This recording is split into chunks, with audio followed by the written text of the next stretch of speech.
27वें पारे के बिल्कुल आगाज़ में अल्लाह तबारक व तआला ने उसी मज़मून को फिर से बयान किया है कि जब हज़रत इब्राहीम अलैहिस्सलाम के पास आने वाले अजनबी इंसान नहीं थे बल्कि बशरी शक्ल में फ़रिश्ते थे, तो इब्राहीम अलैहिस्सलाम ने उनसे पूछा कि आपका मिशन क्या है। तो उन्होंने कहा हम मुजरिमों की एक कौम की तरफ भेजे गए हैं ताकि उन पर मट्टी से पके हुए पत्थर बरसाएं जो आपके रब के नज़दीक हद से तजावुज़ करने वाले।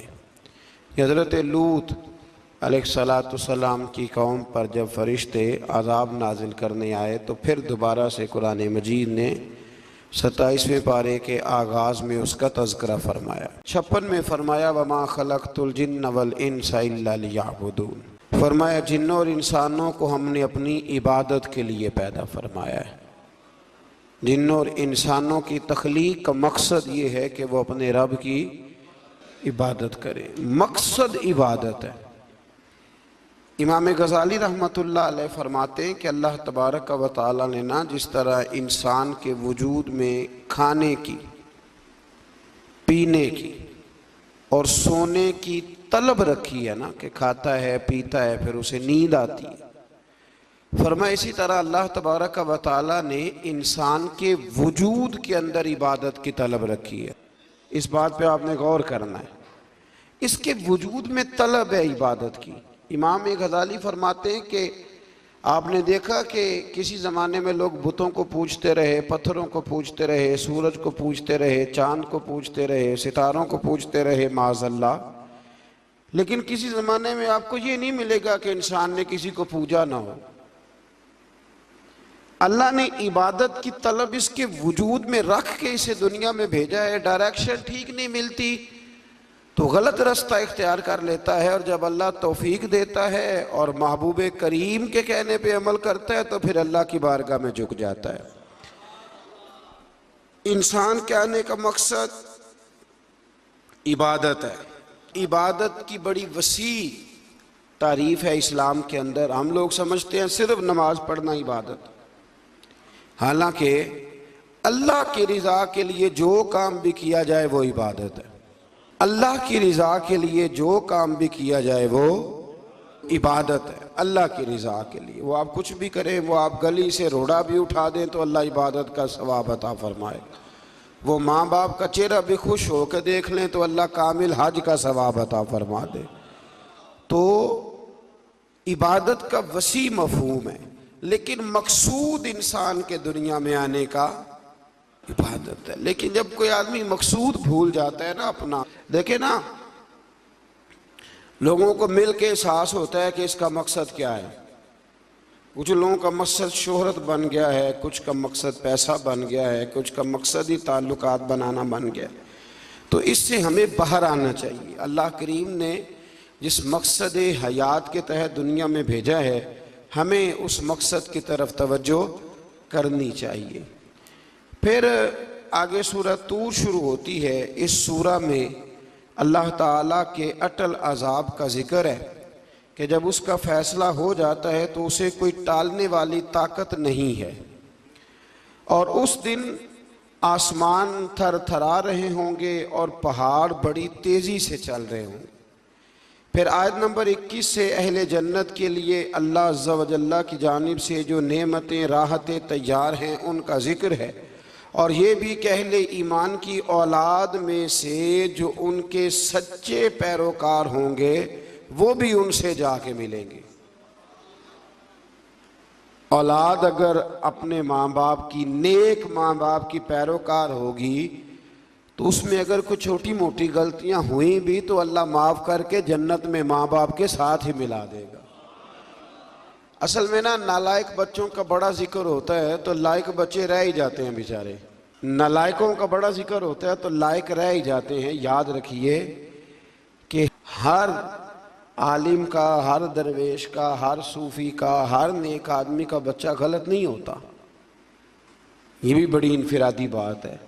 अल्लाह तबारक व तआला बड़ी रहमत करता है, बाज़ लोगों को अल्लाह बड़ी अज़मतें अता फरमाता है। हज़रत दाऊद अलैहिस्सलाम के घर में हज़रत सुलेमान अलैहिस्सलाम पैदा हुए। अगर नूह अलैहिस्सलाम का बेटा मुसलमान नहीं हुआ तो सिर्फ उसी पर गुफ्तगू ना करना चाहिए। हजरत इब्राहीम के बेटे इसहाक भी नबी हुए और उनके बेटे याकूब भी नबी हुए और उनके बेटे यूसुफ भी नबी हुए। तो रब बड़ा करीम है, जब खैर रखता है तो कई नस्लों में रख दिया करता है।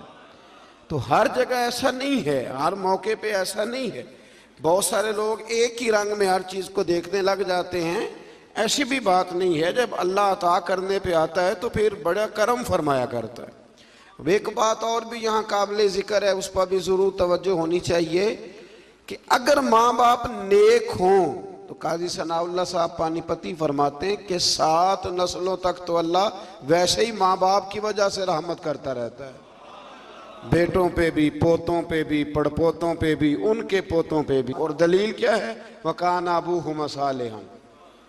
वो जो हजरत खजर अलैहिस्सलाम ने दीवार सीधी की तो पूछा क्यों की? कहा इनका बाप बड़ा नेक था। तो काजी साहब ने लिखा वो 7वीं नस्ल में बाप था, वो 7वीं नस्ल में जाके बाप बनता था। तो अल्लाह करीम अगर करम फरमाता है ना जी, तो फिर बड़ी ही रहमत फरमाया करता है। मेरे हजरत साहब रहमतुल्लाह ताला अलैह के वालिद मौलाना इब्राहिम रज़ा खान जेलानी मियाँ, उनके वालिद मौलाना हामिद रज़ा खान, उनके वालिद मौलाना अहमद रज़ा खान और उनके वालिद हज़रत मौलाना नकी अली खान और उनके वालिद मौलाना रज़ा अली खान। 6ठी जगह पे जाके हजरत साहब थे। लेकिन हमने इतना तकवा, इतना इल्म, इतनी परहेजगारी कम जगह पे देखी जैसी अल्लाह ने उन्हें अता फरमाई है। तो ऐसी भी कोई बात नहीं कि नस्लों में कुछ नहीं होता।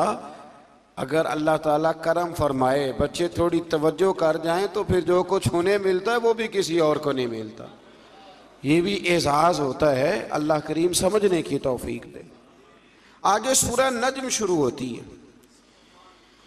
इस सूरह की इब्तदाई 18 आयात में अल्लाह करीम ने नबी पाक अलैहिस्सलाम के सफ़रे मेराज की उस मंज़िल रिफ़अत का जिक्र फरमाया है कि जिसमें उन्हें अल्लाह ताला का कुर्ब ख़ास अता किया गया, ख़ास। और ये तकरीबन 18 आयात हैं। इन्हीं आयात में अल्लाह ने यह भी फरमाया कि वमा यंतिकु अनिल हवा इन हुवा इल्ला वह्यु यूहा।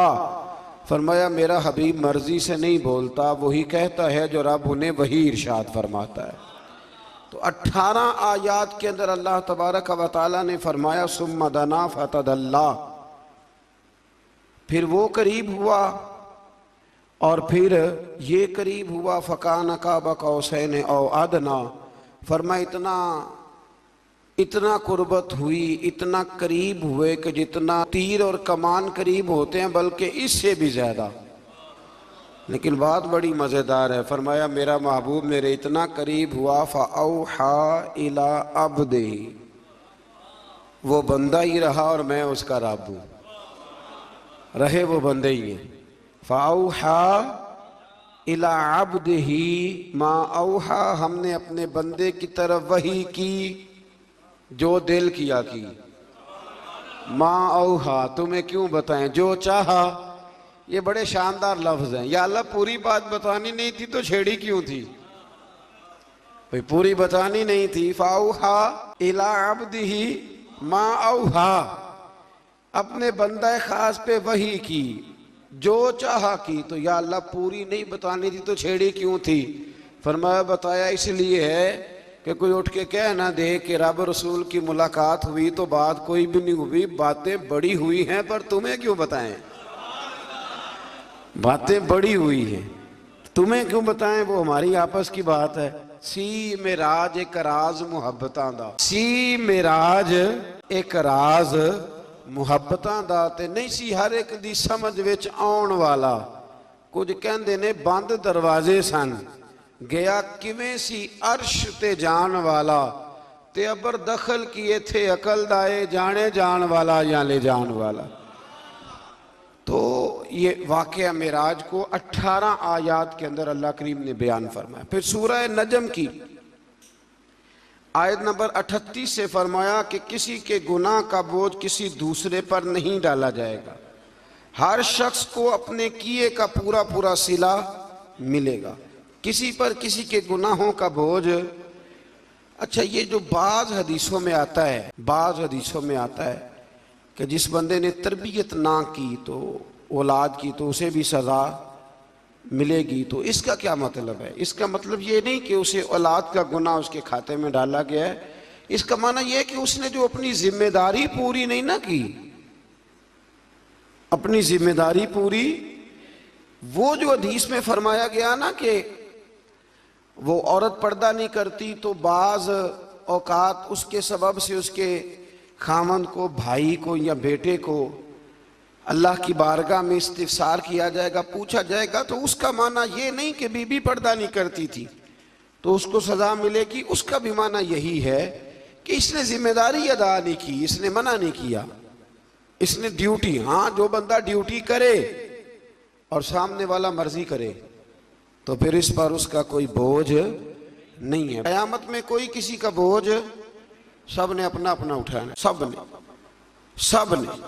हाँ, कुछ बंदे ऐसे होंगे जिनके सबब से अल्लाह माफ़ी अता फरमाए, जिनकी बरकत से अल्लाह, वो बात मैंने कल भी अर्ज की है कि अल्लाह के कुछ ऐसे बंदे होंगे कि जिनकी अल्लाह तबारक व तआला बात मानेगा, सिफारिश कबूल करेगा, तो उसका माना ये होगा कि अल्लाह उनकी बरकत से माफ़ी तो अता करेगा पर बोझ अपना अपना ही उठाना। एक बूढ़ी अम्मा एक दफ़ा भूखी रह गई थी हज़रत उमर फ़ारूक के ज़माने में, तो जब पता चला तो हज़रत उमर रज़ी अल्लाह तआला अन्हु 62 साल उम्र मुबारक थी, बूढ़े हो गए थे, तो घर से जब आपने वो थैला उठाया ना अनाज का बूढ़ी अम्मा के लिए, तो खादिम कहने लगा मुझे दे दे, मैं ले चलता हूँ। तो हज़रत उमर कहने लगे तू बता क़यामत के दिन भी मेरा बोझ उठाएगा? तो कहा नहीं, क़यामत में तो अपना अपना उठाना है। तो फरमाया जा फिर आज भी मुझे अपना ही उठाने दे, अपना अपना बोझ उठाना है।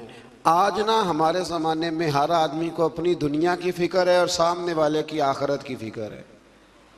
भाई सामने वाले की आखरत की जितनी हम फिक्र करते हैं ना, उससे आधी अपनी आखरत की करें ना,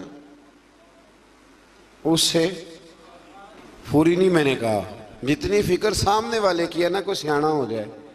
और अब तो अल्लाह ताला खैर करे, नसीहत करने वाले बहुत ज़्यादा हो गए और कबूल करने वाले, असर लेने वाले, तो अपना अपना बोझ उठाना है। लिहाजा कोशिश करें कि उसकी तैयारी हो जाए। और यार मतलब हज पे जब हम हाजियों को ट्रेनिंग देते हैं तो हम उन्हें ये कहते हैं कि भाई वहाँ जाके पैदल चढ़ना है तो अभी से ना, अभी से को 2-3 किलोमीटर पैदल चला करो ताकि तुम्हारे लिए वो सफ़र आसान हो जाए। तो अगर 2-4-5 दिन का बोझ है तो उसके लिए पहले तैयारी करते हो तो क़यामत की भी तैयारी पहले करो। कोई किसी का बोझ नहीं उठाएगा। अम्मा के पास बेटा भी आके कहेगा ना 2 नेकियां दे दे, तो अम्मा भी कोई नहीं देगी।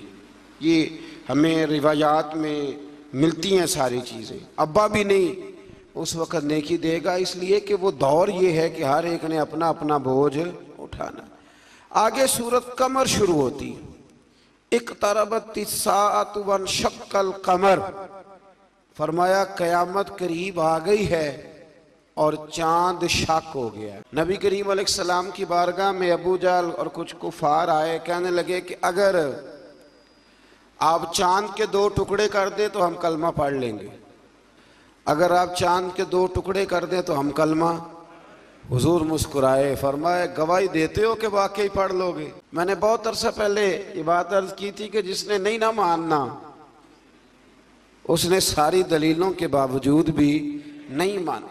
गवाही देते हो, पढ़ लोगे का? पढ़ लेंगे। तो अल्लाह के रसूल ने उंगली उठाई, जिसको बारे दो आलम की परवाह नहीं, उसके बाजू की कुव्वत पे लाखों सलाम। तो नबी पाक ने उंगली उठाई, इशारा किया तो चांद 2 टुकड़े हो गया। लोग कहते हैं यूं लगा कि आधा कोहे सफा के इधर गया है, आधा उधर गया। तो हुजूर फरमाने लगे गवाह हो जा मैंने चांद तोड़ दिया, तू भी गवाह हो जा मैंने चांद तोड़ दिया, तू भी गवाह हो जा चांद। पर जिसने नहीं ना मान, कहने लगा ओहो हम समझते थे जमीन पे जादू चलता है, माज़अल्लाह का तो आसमानों पे भी चलता है। और एक सियाना बीच में से ये भी कहने लगा कि आपने तो हमारी आंखों पे जादू कर दिया, चांद चांद कोई नहीं टूटा। ये तो बाहर के काफले आएंगे ना जो मक्के से बाहर गए हुए वापस आएंगे तो पूछेंगे उन्होंने भी देखा है कि नहीं। अगर उन्होंने गवाही दी तो फिर मानेंगे। बाहर से काफिले आए तो उन्होंने पूछा भी तुमने चांद को टूटते देखा है? तो कहने लगे कसम है हमें, हमने फलां दिन फलां तारीख फलां रात चांद टूटते देखा है, चांद टूटते देखा है, हमने देखा है। तो उन्होंने कह भी दिया तो कहने लगे लगता है तुम्हें भी जादू ही हो गया है। जिस गवाही पे भी खड़े होते थे वो मानने को तैयार। कभी कभी कुछ बातें बर मौका हो जाती हैं तो मज़ा बढ़ा देती हैं। मैं बैतुल्ला शरीफ से, हरम शरीफ से बाहर निकल रहा था तो एक बंदे ने मुझे खड़ा कर लिया, कहता जी आज अल्लाह का घर है, यहाँ खड़े होके बस 2 सवालों का जवाब दे दे मैं मान जाऊंगा। तो मैं हंस पड़ा। मैंने कहा हुजूर ने यहाँ चांद तोड़ के दिखाया था पर नहीं मानने वाले वो भी नहीं माने थे। तो आज 2 दलीलों से साहब कौन मानता है? हुजूर ने चांद तोड़ के दिखाया पर ना मानने वाले ना माने। और कुछ ऐसे थे जिन्होंने दूर से सुना ही कि मुस्तफ़ा ने चांद तोड़ दिया, तो वो सारी जिंदगी मौजज़ा ही बयान करते रहे, हुजूर का ये मौजज़ा। और जिन्होंने दूर रह के सुना ना, दूर रह के, वो सारी जिंदगी शान ही बयान करते रहे, सारी जिंदगी तज़किरों में गुजार दी। मुस्तफ़ा जाने रहमत पे लाखों सलाम, शम्मे बज़्मे हिदायत पे लाखों सलाम। और फरमाया जिसको बारे दो आलम की परवाह नहीं। कहते हैं दोनों आलम का बोझ आला हज़रत फरमाते हैं हुजूर के हाथों पे रख दो तो नबी पाक को परवाह कोई नहीं। उनके बाजू की कुव्वत पे लाखों सलाम, जिसको बारे दो आलम की परवाह। तो ना मानने वाले सारा कुछ देख दाख के भी नहीं मानते, उनका मिजाज है। अल्लाह ताला समझने की तौफीक अता फरमाए। आयत नंबर 49 में हर चीज को अंदाजे से बनाने का जिक्र है कि अल्लाह ने बड़े सोहने तरीके से, बड़े प्यार से हर शय बड़ी खूबसूरत बनाई है। आप कभी अपने आप पे गौर कर लेना, ये नाक अगर यहां होता तो अच्छा लगता था, ये वैसे थोड़ा सा खराब हो जाए ना किसी वक्त, खुदा ना करे फूल जाए, तब नहीं अच्छा लगता। तो ये कान अगर यहाँ की बजाय थोड़ा यहाँ हो तो अच्छा लगता है। तो फिर मान लो रब करीम ने जो बनाया बड़ा ही सोना बनाया है, उसने जो शय पैदा की है बड़ी। आजकल नए नए लोग आए हैं, वो नई नई बातें करते हैं, ये ना होता तो ये होता, ये ना, मैंने कहा क्यों ना होता, जो रब करीम बनाता है वो बड़ा ही शानदार बनाता है। और एक और बात जो आप लोग और मैं कभी कभी एतराज़ करते हैं ना कि उसका रंग गोरा है तो मेरा काला है, ये रंग गोरा काला नहीं, ये अल्लाह की चाहत है, ये अल्लाह की चाहत है। उसने जिस तरह का मुझे पसंद किया उस तरह का बनाया, ये उसकी चाहत है। मेरे खद्दो खाल उसकी, तो तू उसकी चाहत पे एतराज क्यों करता है? ये तू तो उसकी चाहत है, उसका शाहकार है, एतराज ना कर। तू क्या अल्हम्दुलिल्लाह, जिस तरह उसने मुझे चाहा, जिस रंग में चाहा उसने मुझे बनाया। लोग बड़ा कुछ कराते फिरते हैं, बड़े बड़े मामलात हैं जनाब, बड़ी परेशानी है लोगों को। किसी ने सर्जरी करानी है, कोई क्रीमें तलाश करता फिरता है, आके मसले पूछते हैं और मसला बता दो तो अमल भी नहीं करते।